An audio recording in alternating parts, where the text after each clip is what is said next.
Hello everyone, and welcome back to another video. Today we are finally doing the long-awaited camera review and camera tour. As some of you may know, I am extremely fond of cameras and I have been kind of an amateur photographer for many years, and I've dabbled in different types and in different environments and different sort of disciplines of photography and videography over the years as a hobby. And in that process I definitely collected a lot of cameras and have learned so much about camera equipment and what goes on behind the scenes of taking photos and collecting content. So 2025 was a pretty lucky camera year for me. I got 3 cameras. One was the Canon SX740HS, the second one was the Canon EOS R50, and the third is my DJI Osmo Pocket 3, which I am filming on. But a big thing that not a lot of people know is that I do have about 9 cameras, and we're going to go through all of them today, and we're kind of going to discuss what my favorites are, what sort of outputs and what kind of content different cameras are going to give you, and hopefully give you an idea as to what cameras may work best for you if you are looking to get one. So this video would be pretty long if I just rambled on about every camera that I have. But we're going to structure this video a little, and I've decided that we're going to discuss my compacts and DSLRs first. Then we're going to go into my mirrorless cameras, and last but not least we'll go into the film cameras. So buckle up, let's get into it. So we're going to start off strong with all my compact cameras, and these are my 3 compacts. So the very first camera we're going to dive into is the Canon Digital XS500. This camera was released in the early 2000s, and this was given to me to use by my dad for vlogging and just kind of capturing photos whenever we went on holiday, whenever I went on camps. Anything and everything that I wanted to record was recorded on this.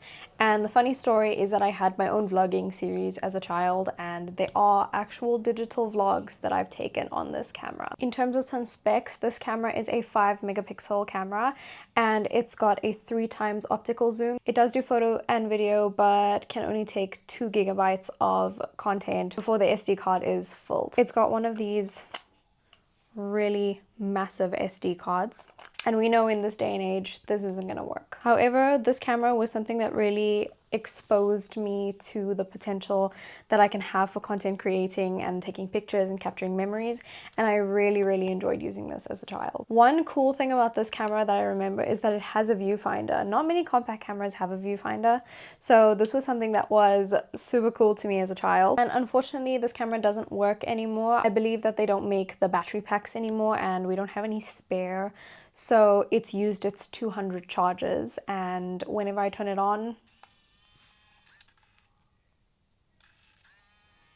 it just turns off. So if anyone knows where I can get another battery pack, please comment down below, because it would be really cool to revive this camera.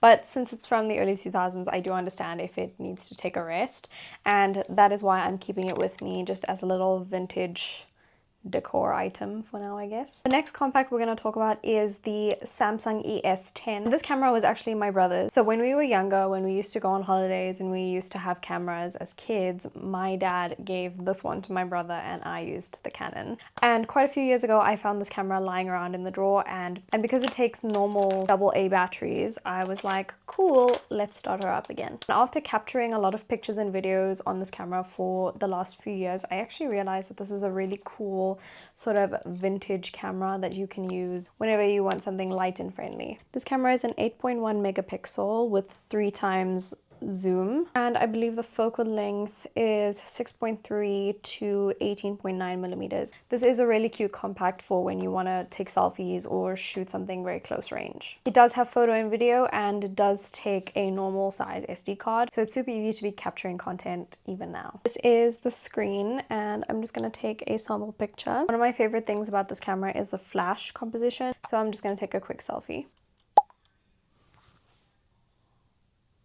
In terms of the color and lighting adjustments, you can adjust the exposure, you can adjust the white balance and the color grading. And I do believe that you can recreate those sunset beach images that are trending with this digital camera. The only issue is that because it is 8.1 megapixels, you're not gonna have such a big image and you're not gonna have too much detail. As well as the manual settings on this camera are not exactly great for taking those kinds of images, so you are going to have a little bit of noise in the back unless you are shooting in some really good lighting. But overall, this is something I would just pop into my bag if I'm going to a party or somewhere where I just want to take a few little digital pictures. Have that cutesy little vintage look. My last compact is my baby, my Canon SX740HS. I've spoken about this camera so much on this channel, I think y'all are getting tired of it.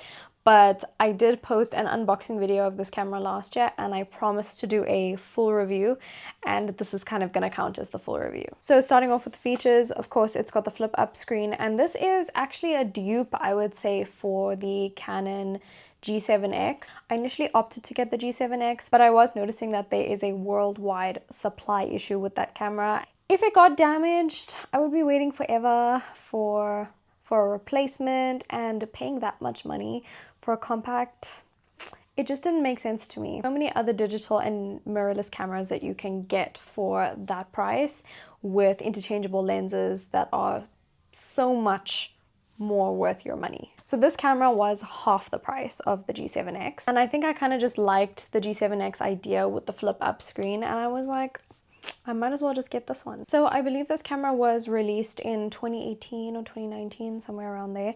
And essentially it is not a mirrorless camera, but nor is it a DSLR. However, it does have 4K, which is something that I was super happy about because I wanted to get a really good quality compact camera that I could vlog on and take pictures on. If you're thinking about those sunset beach pictures, this is your camera. I did want to quickly mention that this camera does shoot in 4K, and between 30 and 60 FPS. You will have to check the settings on your camera here, but I do believe that it's 60 FPS or just under. This camera is 20.3 megapixels and has 40 times optical zoom. I'm gonna put one of the pictures that I've taken of the moon up on the screen just to show you how insane the optical zoom on this camera is. It's got a little flash that pops up here, and of course the flip up screen. And this dial here allows you to change the camera settings from manual to aperture or shutter priority, as well as video and some of the other functions that come on the dial. This was a win for me because I've been shooting on manual for about 10 years now. I learned how to shoot on manual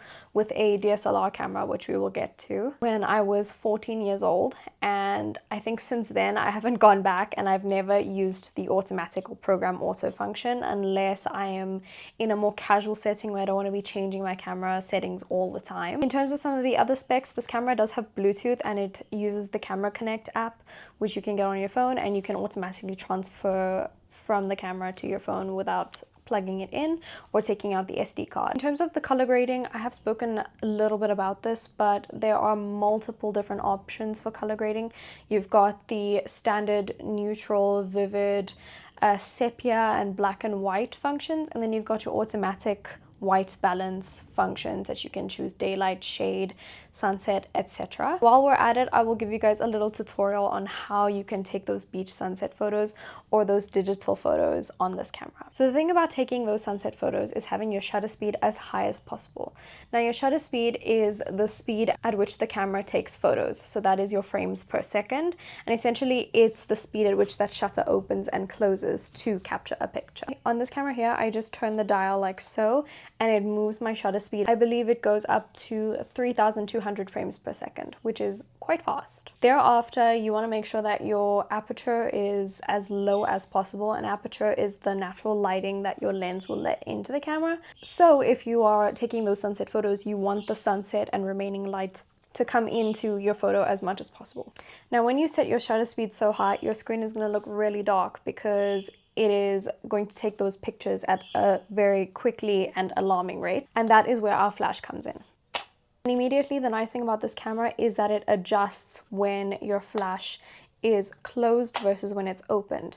This is essentially the output of what your photo is going to look like when the flash is activated taking a photo. This camera is not touchscreen, which I am kind of grateful for because the buttons really do the job. And last but not least, we're going to set our color grading to a warmer type of light. People tend to make it the warmest possible, but as a photographer, I do believe that a lot of the work comes in output when you are editing. So I don't mind taking neutral photos and then sort of editing later to add filters or adjustments that I would like to add. Whereas if you take a photo with the color grading automatically done on the camera, you can't reverse that, or it would take more effort in editing to sort of balance the warmth with the cold.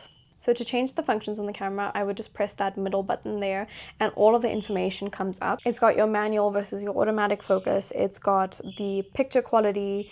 It's got the frame size of the photo, your white balance, and you can adjust your ISO on this. For those of you who don't know what ISO is essentially your light sensitivity that your camera has. So whatever lighting that is coming through your lens, your ISO tends to amplify that and sort of amplify whatever light it is and distribute it to the rest of your frame. And that is usually what contributes to a lot of grain in your images when it's dark. So I first look at the white balance on the camera. Right now it's on the shady setting, but there are multiple settings. There is daylight, cloudy, shade. There is the tungsten light white balance, which is gross. It looks like a hospital. But if that's what you're going for, it's giving twilight, I guess. I'm just going to keep it on shade for now. And then after that, I'm going to move down to the style settings, which is currently on standard, which makes it a little warmer. But often I'll just shoot on neutral, which just sort of takes the color as it is. A lot of the time when these photos come out and it's the sunset and it's the warmth and you look like you have the most amazing flush of color on your face, it's because we are shooting on the vivid setting where it sort of enhances a lot of the color. For demonstrative purposes, I'm going to do the vivid and then I will do a neutral or standard selfie.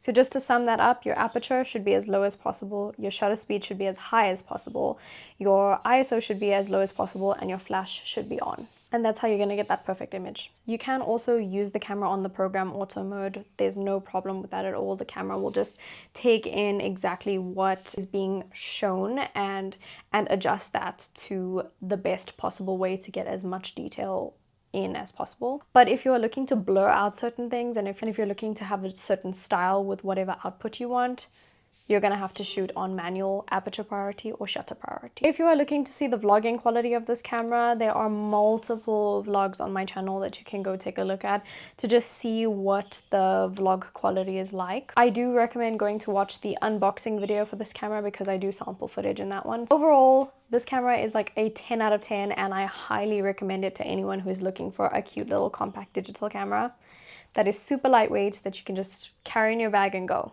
On to the next camera, which is my DSLR camera. This is my baby, my original baby, my first camera ever, my first proper camera. So this is the Nikon D3300 and was released, I believe, between the years 2015 and 2017. I'm not entirely sure, but I got this camera in 2016. And since we're all talking about 2016 and 2026 being the new versions of one another, this was my 2016. Camera sort of pushed me into the whole photography hobby that I developed and ended up taking some of the best shots I've ever taken. So this camera is a DSLR camera, which means that it has a little mirror inside when it is taking photos. They don't make DSLR cameras anymore, so this camera is a real investment for me. But I have been contemplating using this camera a lot lately because the quality is from 10 years ago when 4K did not come out. So it comes with a kit lens, and this kit lens is the 18 to 55mm f3.5 to 5.6. This camera has a viewfinder and it's got a screen, which is not touch screen, but again, lots of buttons to compensate for that. It does have a mount for a microphone or an external flash, and it does have a internal flash over here that pops up when you choose the specific setting. In terms of some characteristics and features and specs of this camera, it is a 24.2 megapixel DSLR. It has a 1080p photo quality imaging and can record video from 24 to 60 FPS. In terms of the settings, it has multiple settings here on the dial, and this is kind of an entry-level photography camera, but it does have all of those features that you can use for specific photos. I did a lot of wildlife photography back when I was a teenager, when we would go on holidays, when we would go to safaris and stuff like that. I used to use this camera for my wildlife photography. And like I mentioned before, I learned to shoot on manual fully from this camera. These are my screen settings right now, so I'm not necessarily going to go too much into that.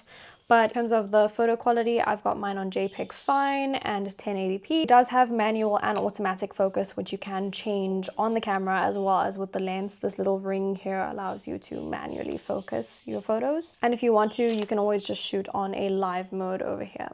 In terms of your shutter speed, this camera goes up to 4,000 frames per second, which is amazing. And your ISO, I believe, goes up to 25,000. Let me double check that. So on the settings, it does say 12,800, but then it's got a high setting. And I did check the specs and it says 25,600 is the maximum ISO. So that means when you're shooting in extremely dark places, this camera is going to capture as much as possible. However, there is going to be quite a bit of grain, which you can always fix in After Effects. Again, because of the lens, this aperture goes lowest 3.5, but if you get a 50mm lens for this camera, you'll probably get an aperture of 1.8. And I don't think I can take a selfie holding this camera, but we're gonna try. I just realized now that my white balance settings have never been played with on this camera. I don't think I've ever touched the white balance settings for this one, but it's got an automatic, incandescent, daylight, fluorescent, shade, cloudy, and flash, like always. And the last super cool thing that I got with this is a lens. So this is my big girl wildlife photography lens that I whip out anytime I am going to take some pictures from a long distance. I got this lens maybe 2 years or 3 years after I got the camera. So this one is a 70 to 300mm 4.5 f-stop. Even though this wasn't necessarily a very wide angle lens, I managed to get a lot of good pictures with it. And this is a really great lens to have, especially when you just have a kit lens the whole time. I believe in getting a very good camera body and then adding lenses to it over time. And so this is the setup I used to use when I used to shoot pictures for school events and when I used to go on holiday, and she really is glorious. It does come with a hood in case you want to protect it from sunlight or anything else, but this camera is my pride and joy, and I don't think I ever have the heart to not use her. The quality, again, still goes up to 1080p, which is HD, and I don't necessarily have too much of a problem with it. But with the way that the digital world is progressing, 4K is definitely optimal for cameras and photos as well as videos. But we are still keeping her and we will still use her. So those were all my compact cameras and my DSLR, and now we're going to get on to my mirrorless cameras. So starting off with the mirrorless cameras, I have the Sony ZV-E10. So this camera was released in 2021 and I got this one at the end of 2023. This camera is technically classified as a compact mirrorless and has interchangeable lenses. Essentially, this camera was a very cool sort of vlogging camera because you could take videos on it. It's got a flip out screen that you can rotate and lock if you want to protect it. But really cool to vlog on. Most of my vlogs in 2023 were vlogged on this camera, so if you want to go take a look at some sample video footage of it, go and have a look at any vlogs that were released in 2023. They were all done with this. So a few little specs about this. Of course, it is 4K quality and goes up to 120 FPS because it has slow motion shooting. So if you're shooting at a normal speed, it's probably going to be 60 FPS, but if you're shooting slow-mo, it can go 2 times, which is 120 FPS. This camera does have a dial to shoot on different settings. Of course, you can shoot on the manual, different priorities and such. Something that I really liked about this camera is how it functioned in low light settings. It doesn't have a flash, so it's got a mount for an external flash, and I've seen a lot of people having this as a con on their list of getting this camera, which I agree with, because the whole point of me wanting a compact camera was so that it had a little flash in it, which is why I got my Canon SX740. But overall, I was really impressed with the video quality it has in low light settings. You just need to have a really good light source and it doesn't show grain or anything of that sort. If you're wanting to go look at that, just take a look at the vlogs that were taken in 2024. There's plenty of them that I filmed in the evenings. The light quality was perfectly fine. I will put up some selfies on the screen that I've taken on this camera, because the terrible thing about this camera is that it doesn't work anymore. At the end of 2024, when I went on holiday to Zanzibar, this camera got damaged because it was exposed to too much humidity and water, which caused the internal body to short circuit and it stopped working. Unfortunately, I couldn't replace it, and with these mirrorless cameras, when it's damaged, it's gone. And to be honest, considering it didn't have a flash and there were some things I wanted an upgrade on, I decided not to repurchase this camera and I got a different one instead. But something I really loved about this camera is the size of it and just how perfect it is in your hand. It is the perfect combination of having a mirrorless camera and a compact. But if you are looking for a simple everyday vlogging camera to use, this is a really cool one to use. My second mirrorless camera is my Canon EOS R50, which I got in January 2025. This camera became my new baby and kind of like the little replacement for the Sony. So this is a compact mirrorless camera, again with an interchangeable lens. This camera comes with an 18 to 45mm lens with an f-stop of 4.5. A few months after I got this camera, I bought myself the SX740. This camera and the Sony ZV-E10 were actually the same price, except I got this one in a creator kit and I got so many other things with it. So this was actually quite an upgrade for me. This camera does have a compact flash in it. The lens is interchangeable. It also has a flip screen, and it came with a bunch of other stuff in the creator combo, including a tripod and a shutter remote to shoot on. It also came with a microphone that you can mount on top of this, and has a viewfinder. So initially I used to use this camera for vlogging, so a lot of the videos I took in 2025 were shot on my R50. A lot of my sitting down videos were shot on my R50, and a lot of my going out videos were on my SX740. So this camera is touchscreen, and it does have buttons as well, but it's touchscreen, and the dial allows for you to shoot on different modes again, so manual, aperture priority, shutter priority, and program, like all cameras. And it has those settings for video as well. So a lot of the time, the cameras I've had only have a program auto setting for shooting videos, but this one here has a manual setting for shooting videos, which is pretty cool because now I can kind of select and choose the settings with which I want to record a video. This camera does have Bluetooth and Wi-Fi, so you can use the Camera Connect app to transfer photos directly from your camera to your phone. Again, it is 4K quality and shoots up to 60 FPS, and I do believe it goes higher for slow motion, but it essentially has almost the same features as the Sony ZV-E10. Something I liked about this camera was that it really resembled my Nikon, so it kind of showed a lot of potential for me to start taking photos on this camera. And so over time, I'm thinking about investing in a lot more lenses for this camera, and if I get another EOS body, I can use those lenses for shooting. If we are heading back to those digital photos, those sunset beach flash photos, if we're talking about those again, this is the optimal camera for those. Of course, this is not something that you can just put into your handbag and go, because it is a little bulkier than a compact camera. So it may be a little difficult to carry around, but if it is possible, this is something I would recommend to take those photos on, simply because it does have a lot more of those photographic features and adjustments that your compact cameras wouldn't necessarily have. And since this camera came out like 3 or 4 years after my Canon SX740, there are new and improved features that you can use to your advantage for those photos. As always, I'm going to take a sample picture, and there is our compact flash.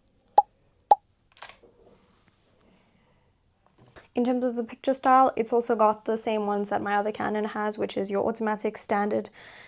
This one has portrait, landscape, fine detail in addition.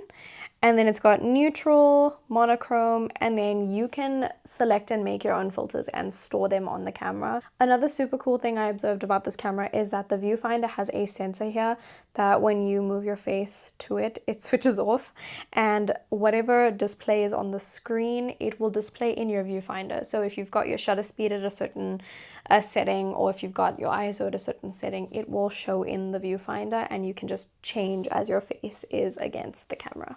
Something else really cool about the color grading is that it's got a curve on it, so the RGB color curve that you can sort of change, and you can move your cursor to the little block where you would like it to be. So if you are looking to get that warm light sort of effect, you're going to have it all the way there on red, and that's going to make your picture super duper warm. And of course you want it to be a little pinky as well, so you're going to have it between M and A.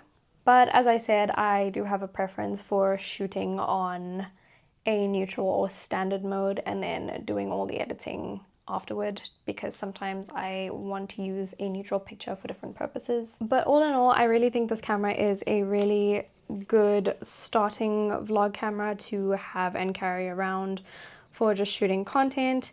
It is a little bigger than your compact cameras and my DJI, obviously, which I've been carrying around. It is a little bit more nifty to carry to public places, but if you are having someone film for you and you want your content to look a little bit more professional and you don't need the wide angle that the DJI has, this camera is a perfect solution. The remote just pops out of here and you can use it to control your shutter and your focus. And now we are finally on to my film cameras. Now these are not true film cameras in the sense where you shoot with film roll and you have to go to a red room to develop them. These are Polaroid film cameras, and these are both by Fujifilm. So the first one I have here is the Instax Mini 8. This camera is not necessarily something I shoot on anymore. I haven't used this camera in years, but it had to make an appearance because it is a camera that I own, and it came out in 2016. So in honor of 2026 being the new 2016, this is our little sentimental moment here. So this camera does have a flash, and it's got a little viewfinder, and it's got different settings over here. Those are your white balance settings where it's got shady, cloudy, sunny, super sunny, and high key. So depending on where you are, you just shift the dial to that setting and it will adjust the film output to your setting. But this is really an oldie but a goodie. And so the last film camera I have, or the last camera I have to show today, is kind of an upgrade from that Instax camera, and this is the Fujifilm Instax Mini Evo. So I got this camera in 2024. For my 21st birthday, I bought it as a gift to myself, and I got it in a little kind of gift slash shooting set. It came with a case. This is the little case it came with. I got it with the camera, and it came with 2 packs of film, which was really cool. I had been looking for another Polaroid camera or something to upgrade from the Instax Mini 8, and I came across this camera, which was released, I think, about 4 or 5 years ago.